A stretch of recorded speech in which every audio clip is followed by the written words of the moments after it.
peuple de Dieu, vous tous qui nous suivez partout dans le monde. Voilà, maintenant nous sommes dans notre première émission sur la motivation prophétique. Je vais vous demander de bien vous installer car le Seigneur va vous bénir ce soir. Comme c'était prévu, on devait aujourd'hui le 21 parler sur un thème intitulé « L'attitude de l'épouse à l'attente de Christ ». Alors, avant que je puisse monter, j'aimerais d'abord vraiment remercier mon père spirituel, l'apôtre Touji, le grand visionnaire de la grande communauté La Sémence de Dieu en RDC, pour son soutien et puis pour son aide, ainsi que tous les serviteurs de Dieu partout dans le monde qui nous ont apporté le soutien tant matériel, spirituel que physique. Et vous, peuple de Dieu qui nous suivez en ce moment, je dis d'emblée déjà que Dieu vous bénisse. Alors, notre texte de base, nous allons partager pendant ce petit temps, c'est dans le livre de Matthieu, chapitre 25, versets 1 à 13. Maintenant, pour raison de temps, moi, je vais lire Matthieu, chapitre 25, de 1 à 4. Et j'en profite pour lire au nom du Seigneur Jésus-Christ. Alors, le royaume des cieux sera semblable à 10 vierges qui, après ayant pris leur lampe, allèrent à la rencontre de l'époux. 5 d'entre elles étaient folles et 5 sages. Les folles, en prenant leur lampe, ne prirent point d'huile avec elles. Mais les sages prirent avec leur lampe de l'huile dans des vases. Voilà. Le reste pouvait continuer, mais ce qui m'intéresse, c'est les 4 premiers versets. C'est le parabole que donne Christ pour expliquer le royaume des cieux. On nous parle de 10 vierges. Les 10 vierges qui ont fait 2 étapes que je vais vous parler ce soir parce que c'est vraiment un message qui te concerne. Parce que beaucoup de gens se disent chrétiens, beaucoup de gens se disent prêts pour aller vers l'époux, beaucoup de gens se disent prêts pour l'enlèvement, mais en réalité, ils ne le sont pas. Lorsque Christ nous présente ce parabole, il nous présente 2 grandes étapes. La première étape, c'est 10 vierges. Vous devrez d'abord quitter de là où ils étaient, aller à la rencontre de l'époux. La deuxième étape, c'était celui de l'attente. Il devait attendre l'époux. Donc, d'une manière prophétique, Christ voulait seulement dire que dans la vie chrétienne, pour arriver à voir l'époux, il y a 2 grandes étapes qu'un chrétien doit franchir. La première étape, c'est celle d'aller à la rencontre de l'époux. La deuxième étape, c'est celle d'attendre maintenant l'époux. Maintenant, dans ces 2 étapes, un chrétien qui veut voir le royaume des cieux, un chrétien qui veut rencontrer l'époux, doit réellement respecter les critères. Quand je vais parler de l'attitude ce soir, je vais seulement parler de la manière de se tenir. Je vais seulement parler du comportement que doit avoir un chrétien. Quand je parle de l'épouse, c'est une personne qui est unie à une autre personne par le lien du mariage. Ce soir, si je parle de Christ, je vais le présenter comme le véritable époux. Parce que lorsque vous allez lire dans le livre de 2 Corinthiens, chapitre 11, verset 2, Paul dit, « Je vous ai fiancé à un seul époux. » My God. Un seul époux dont Paul parle, c'est Christ. Donc ce soir, quand vous me verrez parler de Christ, sachez que c'est lui le véritable époux. En d'autres termes, je voulais seulement dire, comment doit se tenir un chrétien à l'attente de Christ qui est notre époux? Donc, la première étape, il faut d'abord aller à la rencontre de Christ. Et la deuxième étape, on doit maintenant attendre que cet époux vienne. Première étape, pour aller à la rencontre de l'époux, il y a 5 critères que Christ nous donne. Si tu n'as pas ces 5 critères, sache que tu n'es pas encore allé à la rencontre de l'époux. My God. Christ, lorsqu'il parle de la parabole, il parle d'abord de 10 vierges. Il n'a pas parlé des déviergés. Il n'a pas parlé des impudiques. Il n'a pas parlé des adultères, mais il présente 10 vierges. Donc, le premier critère, pour aller à la rencontre de Christ, il faut d'abord être vierge. Si tu n'es pas vierge, sache que tu ne peux pas avoir l'époux. My God. La virginité dont je parle, ce n'est pas une virginité physique. Parce que les femmes qui sont déviergées risquent de me jeter des pierres. Non, je ne parle pas de ça. C'est une virginité que vous comprendrez ici. Le premier critère, pour aller à la rencontre de l'époux, il faut d'abord être vierge. Si tu n'es pas vierge, automatiquement, tu es déclassé. Beaucoup de gens se disent être prêts pour voir l'époux, mais ils ne sont pas vierges. Si tu n'es pas vierge, le Seigneur ne t'agrée pas. Les critères là, tu ne les remplis pas. C'est pour cela que nous allons maintenant découvrir à la lumière de la parole. C'est quoi cette virginité? Quand j'ai posé la question au dictionnaire, on me demande, je demande, c'est quoi une vierge? On dit que non, une vierge, c'est la chose qui n'a jamais été touchée. C'est la chose qui n'a jamais été utilisée. C'est la chose qui n'a jamais été salie. C'est-à-dire, c'est une chose qui est nouvelle. My God. Une vierge, c'est quelqu'un qui est nouvelle. Quelqu'un qui est nouveau. Quelqu'un qui n'a jamais été utilisé. Quelqu'un qui n'a jamais été touché. Quelqu'un qui n'a jamais été sali. Maintenant, on pose la question. Prophétiquement parlant, quand Christ parle de vierge, il fait allusion à qui? Lorsque vous lirez dans le livre de 2 Corinthiens, chapitre 5, verset 17, Paul est en train de dire, nous qui sommes en Christ, nous sommes de nouvelles créatures. Voilà maintenant tout ce qui est passé, des choses anciennes sont passées, toutes choses sont devenues nouvelles. Vous comprenez que en Christ, quel que soit notre passé, nous sommes devenus de nouvelles personnes. Quand je parle de la virginité ce soir, d'une manière prophétique, tout celui qui a crié au Seigneur Jésus-Christ devant Christ est devenu vierge. Pourquoi? Il est devenu une nouvelle créature. Il est devenu quelque chose qui n'a jamais été utilisé. Pourquoi? Parce que son passé a été oublié. Son passé n'existe plus. Il est devenu une nouvelle créature. Le premier critère, pour se dire que non, je vais à la rencontre de l'époux, il faut être vierge. Il faut recevoir le Seigneur Jésus-Christ comme Seigneur et Sauveur pour devenir une nouvelle créature. My God. Il y a des gens qui me suivent. Ils ont besoin que Jésus-Christ revienne. Mais est-ce que tu es vierge? C'est ça le problème. Deuxième critère, la virginité ne suffit pas. Recevoir le Seigneur Jésus-Christ seul ne suffit pas. La Bible dit, Christ dit, ces femmes-là, bien qu'elles étaient vierges, elles avaient quelque chose. Elles avaient ce qu'on appelle des lampes. My God. Si tu n'as pas de lampes, tu ne peux pas aller voir l'époux. Pourquoi? Parce que c'est ténébreux, il fait noir. My God. Pendant ce temps de la fin, pour aller vers l'époux, il faut avoir la lampe. Parce que sans la lampe, on est dans la confusion, on est dans les ténèbres. Quand je parle du noir, quand je parle de la nuit, c'est le signe du temps de la fin. Nous traversons le temps de la fin. Dans ce temps de la fin où tout est noir, où il y a la confusion, une vierge qui veut aller voir son époux qui est Christ, elle doit avoir une lampe. Je ne vous demande pas d'aller chercher des lampes partout, par-ci, par-là. Non! Cette lampe dont je parle, c'est une lampe prophétique. My God. Lorsqu'on parle de la lampe, c'est quoi d'après la parole? C'est ça le travail d'un prophète. Prendre ce qui est mystère, le révéler, le rendre simple, mais à la lumière de la parole. Lorsque vous allez lire dans le livre des psaumes, chapitre 119, verset 105, le psalmiste a dit, ta parole est une lumière sur mes pieds. My God. Vous comprenez que quand on parle de la lampe, en d'autres termes, on veut parler de la parole de Dieu. La parole, c'est une lampe qui éclaire nos sentiers. Je ne veux pas rester seulement dans l'Ancien Testament. Le Nouveau Testament, qu'est-ce qu'il nous dit? Lorsque nous lisons le livre de 2 Pierre, chapitre 1, verset 19, Pierre est en train de dire ceci. Cette parole prophétique, où vous avez mis toute votre attention, c'est une lampe qui éclaire dans les ténèbres. Donc Christ voulait seulement dire, un chrétien qui a crié à lui comme Seigneur et Sauveur ne doit pas s'arrêter là. Dans ce temps de confusion, il doit avoir la parole parce que c'est la parole qui éclaire. C'est la parole qui donne la lumière. Devant des faussetés, devant l'ironie, devant l'occultisme, c'est la parole qui te donnera l'efficacité d'affronter et de continuer le chemin.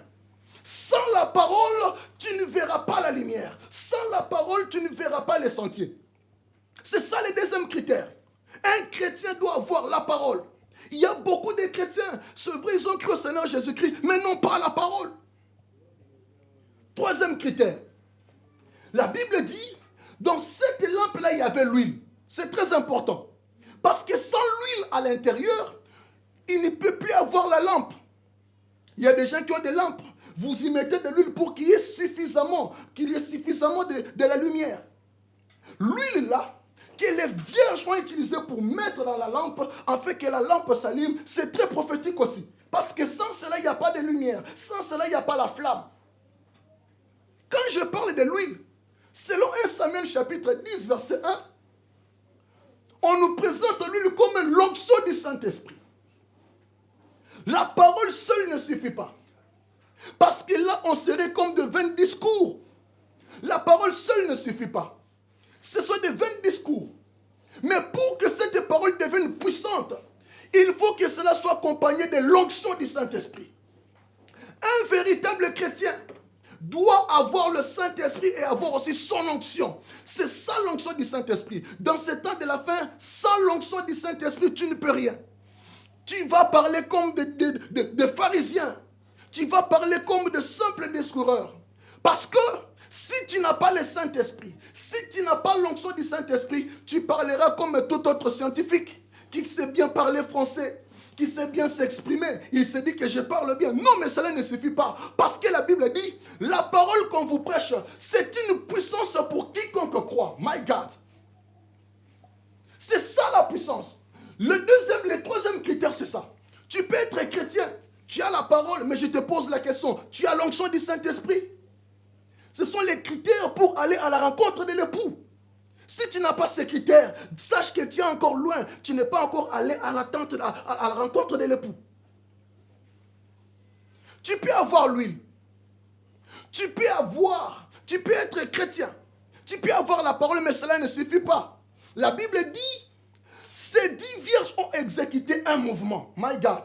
Ils ont quitté de là où ils étaient pour aller au lieu de l'attente de l'époux. C'est-à-dire, un véritable chrétien doit exécuter un mouvement. Sans mouvement, sache que tu ne verras pas l'époux. Pourquoi? Parce que le christianisme est une vie. Cette vie n'est pas statique, mais la vie est dynamique. Oui, tous les jours de notre vie doit nous approcher vers l'époux. Un chrétien qu'on a connu en 2005 n'est pas le même chrétien qu'on doit voir en 2010. Il faut grandir dans les choses de Dieu. Lorsque vous allez lire dans le livre de 1 Pierre chapitre 2 verset 2, l'apôtre Pierre dit, désirez avoir les lait passe pour croître pour le salut. Pour atteindre le salut, il faut croître. L'écrivain qui a écrit le livre aux Hébreux, les épîtres aux Hébreux, dans le livre de Hébreux chapitre 5 verset 12, il se dit, vous ici, vous devez être déjà des maîtres. Pourquoi jusqu'à ce jour, vous nourrissez du lait? Pour dire, l'apôtre s'est étonné. Vous qui avez reçu le Seigneur Jésus-Christ, pourquoi vous ne faites pas les mouvements? Pourquoi vous ne bougez pas? Un chrétien statique? Non! La chrétienté est une vie dynamique. C'est ça le 4e critère. Un enfant de Dieu, tu peux avoir les 3 premiers critères. Mais si tu ne fais pas de mouvements, si tu ne grandis pas, si tu n'as pas la maturité, sache que tu es à côté. Le 5e critère, la Bible dit, ces 10 vierges connaissaient le lieu. My God. Lorsqu'ils ont quitté là où elles étaient, elles allaient dans le lieu où ils devaient attendre l'époux. Elles connaissaient l'adresse. C'est ça le 5e critère. Un véritable chrétien doit connaître l'adresse de l'attente de l'époux. Sinon, vous risquez qu'il ne vienne pas là où vous l'attendez. My God. C'est ça même l'œuvre du ministère. Un chrétien, tu te dis chrétien, tu n'écoutes pas le ministère. Tu te dis chrétien, tu n'as même pas une église locale où on doit t'enseigner, te montrer où se trouve Christ. My God. Parce que dans l'Éphésiens chapitre 4, verset 11 à 12, on a dit que les ministres ont reçu ce pouvoir, cette mission de perfectionner les saints. C'est-à-dire, les chrétiens doivent écouter les ministres de Dieu parce que c'est les ministres qui montrent où se trouve Christ. Voilà les 5 critères. Si tu remplis ces 5 critères, dis-toi que tu vas maintenant à la rencontre de l'époux. Ce n'est pas fini. Ça, ce n'est que la première étape. Maintenant, la deuxième étape, c'est l'attente de l'époux. C'est là où je vais me limiter. L'attente de l'époux. Quelle est maintenant la différence? Quand Christ parle maintenant de l'attente de l'époux, c'est là où maintenant il y a maintenant 2 groupes qui se divisent. Il y a les 5 folles et les 5 sages. Oh! Mais pourquoi dès le début, Christ n'a pas divisé les 2 groupes? Non! La première étape, tu peux venir à la première étape réussir avec les 5 critères. Non, ce n'est pas la garantie de voir le ciel. My God, c'est très prophétique. C'est là maintenant se trouve le problème.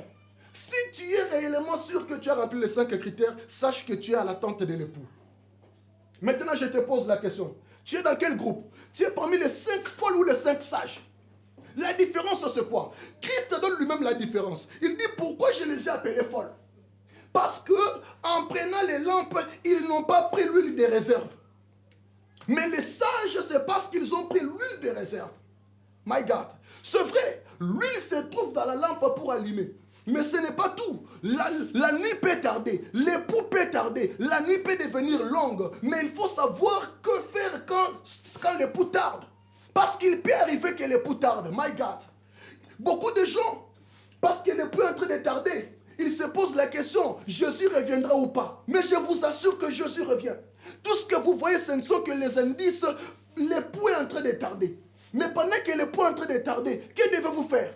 Vous devez vous conduire comme les 5 vierges folles? Non!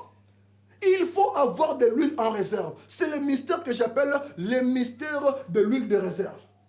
C'est le seul critère. Quand tu es à l'attente de l'époux, il faut avoir l'huile de réserve. Je vous ai dit au début que l'huile, c'est l'onction du Saint-Esprit. Quand je parle maintenant de l'huile de réserve, je veux seulement parler de la constance en l'onction du Saint-Esprit. Un chrétien doit être constamment rempli de l'onction du Saint-Esprit.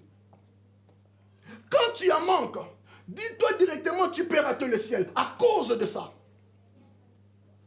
Pourquoi? Dans les parcours, il y a beaucoup de choses qui font que nous utilisons cette onction. Parce que cette onction du Saint-Esprit, c'est la capacité que nous donne le Saint-Esprit. Alors, si tu n'as pas la technique de se ressourcer, de s'approvisionner, tu ne verras pas l'époux. D'où un véritable chrétien doit constamment être rempli de l'onction du Saint-Esprit. Pour terminer, je vous montre maintenant le secret pour garder constamment l'onction du Saint-Esprit. Actes des Apôtres, chapitre 2. Verset 42. Qu'est-ce que nous dit la Bible? La Bible nous donne le secret. 1. Il persévérait dans l'enseignement des apôtres. My God. Celui qui veut garder constamment l'onction du Saint-Esprit en lui, malgré les épreuves, malgré les événements, doit écouter les apôtres. L'enseignement des apôtres. My God. Pourquoi? L'apôtre, c'est qui? C'est lui le témoin qui a vu Jésus. C'est lui qui a écouté Jésus. C'est lui qui a les mandats. C'est lui le don que Dieu a fait à l'église. Si tu te dis, je suis déjà chrétien, je ne veux écouter personne, sache que tu vas t'épuiser. L'onction va s'épuiser et tu vas rater le ciel. Quand tu écoutes les apôtres, tu es approvisionné. Deuxièmement, communion fraternelle. Là, je ne veux pas trop entrer, parce que là, ça traite avec l'amour. Et puis, fraction de pain, que je n'entre même pas là-bas. Parce que vous en connaissez. Là où je voulais aussi insister, la prière. Beaucoup de chrétiens ne prient pas, disant que j'ai déjà reçu le salut, frère. Quel salut? L'onction peut te terminer en cours de route. Est-ce que tu sauras marcher? Est-ce que tu sauras attendre? Il faut prier. Et le dernier point, c'est la sanctification. La sanctification augmente aussi l'onction. Pourquoi vous ne voulez pas qu'on parle de la sanctification? C'est parmi les secrets de la conservation de l'onction de Dieu. Pour conclure mon message, je voulais seulement dire la position que doit avoir un chrétien pour attendre Christ, pour attendre son véritable époux. Il doit avoir constamment l'onction du Saint-Esprit. Et pour avoir l'onction du Saint-Esprit, je vous ai donné le secret dans Actes des Apôtres, chapitre 2, verset 42. Toi qui as besoin du Saint-Esprit, toi qui as besoin que le Saint-Esprit te visite ce soir, j'aimerais que tu pries avec moi, parce que je suis déjà à la fin. Toi qui sens déjà que tu n'as plus l'onction, que tu ne respectes plus ces 5 secrets, j'aimerais que tu pries avec moi. Je vais prier pour quelqu'un, affecter quelqu'un, l'onction que je sens ce soir. Le Saint-Esprit est au milieu de nous. Toi qui es là, tu as besoin du Saint-Esprit. Tu as besoin d'être assisté par le Saint-Esprit. Tu es là, tu es encore loin. Tu n'as même pas passé la première étape. Tu n'as même pas la deuxième étape. J'aimerais que tu pries avec moi. Toi qui es déjà à la deuxième étape, mais tu manques l'onction, j'aimerais que tu pries avec moi. Ferme tes yeux là où tu es. Réalise la présence de Dieu. Grand Dieu de la Bible, je prie pour tout celui qui m'a écouté. Tu m'as envoyé pour annoncer cette parole, ce n'est pas en vain. Le peuple, le chrétien qui attend de ta venue doivent être remplis de l'onction du Saint-Esprit. Alors au nom de Jésus, l'onction qui nous accompagne, l'onction du Saint-Esprit, partout les peuples nous suivent, partout dans le monde. Toi qui es là, qui n'as pas le Saint-Esprit, que reçois le Saint-Esprit au nom de Jésus. Que l'onction du Saint-Esprit t'affecte.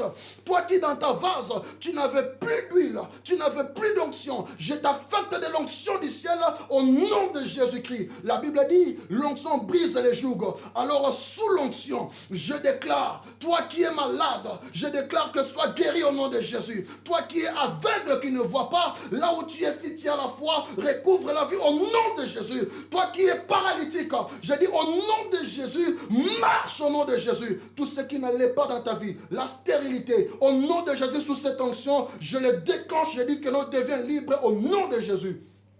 Je fais la dernière déclaration en disant que Dieu te donne la capacité de ne pas rater le ciel au nom de Jésus-Christ. Amen. Je vais vous demander, pour ne rater aucune de nos prédications, vous pouvez vous abonner et vous êtes sauvé pour sauver les autres. Vous pouvez partager le lien, partager cette prédication parce que nous voulons dépeupler les camps de l'ennemi. Christ revient bientôt. Si tu veux rester constamment et voir nos prédications à tout moment, tu peux t'abonner et partager les liens dans les cadres d'évangélisation. Que Dieu vous bénisse.